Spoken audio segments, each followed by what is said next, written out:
Hello అండి. ఈరోజు recipe వచ్చేసి కార్తీక మాసం స్పెషల్ పెసరపప్పు కట్టు.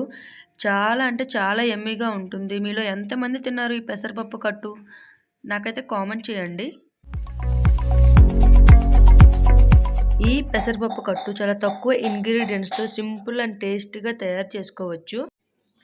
ఫస్ట్ అయితే కుక్కర్లోనికి 1 కప్ దాకా పెసరపప్పు తీసుకొని నీట్గా వాష్ చేసి 2 కప్స్ దాకా వాటర్ అయితే పోసుకోవాలి. అండ్ కొద్దిగా పసుపు యాడ్ చేసుకొని కుక్కర్ మూత పెట్టి 2 విజిల్స్ వచ్చే వరకు కుక్ చేసుకొని పక్కన పెట్టేసుకోవాలి.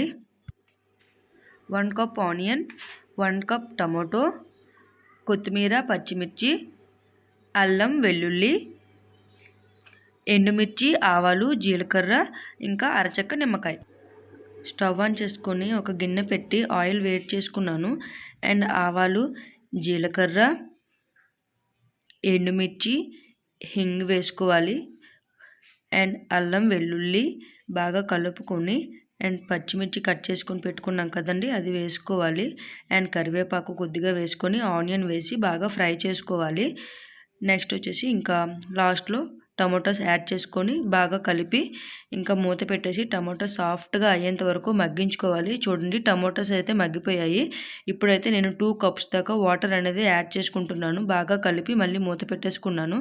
చూడండి, ఇలా వాటర్ అనేది బాయిలింగ్ అయ్యేంత వరకు ఉంచి అప్పుడు మనం ముందుగా ఉడకబెట్టిన పెసరపప్పు అనేది వేసేసి ఇంకా బాగా కలిపేసి అందులోనే రుచికి సరిపడా ఉప్పు, పసుపు, ధనియాల పొడి, కారం అయితే కొద్దిగా వేసుకుంటున్నాను. ఎందుకంటే పచ్చిమిర్చి అండ్ ఎండుమిర్చి వేసుకున్నాం కాబట్టి మూత పెట్టి 10 నుంచి 12 నిమిషాల పాటు బాగా మరిగించాలి.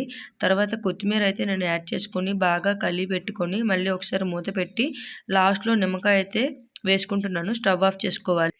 ఇంతేనండి, చాలా సింపుల్ అండ్ టేస్టీ పెసరపప్పు కట్టు అయితే రెడీ అయిపోయింది. చాలామందికి బాడీలో హీట్ అనేది ఉంటుంది. ఈ పెసరపప్పు కట్టు అనేది బాడీకి చలవ చేస్తుంది.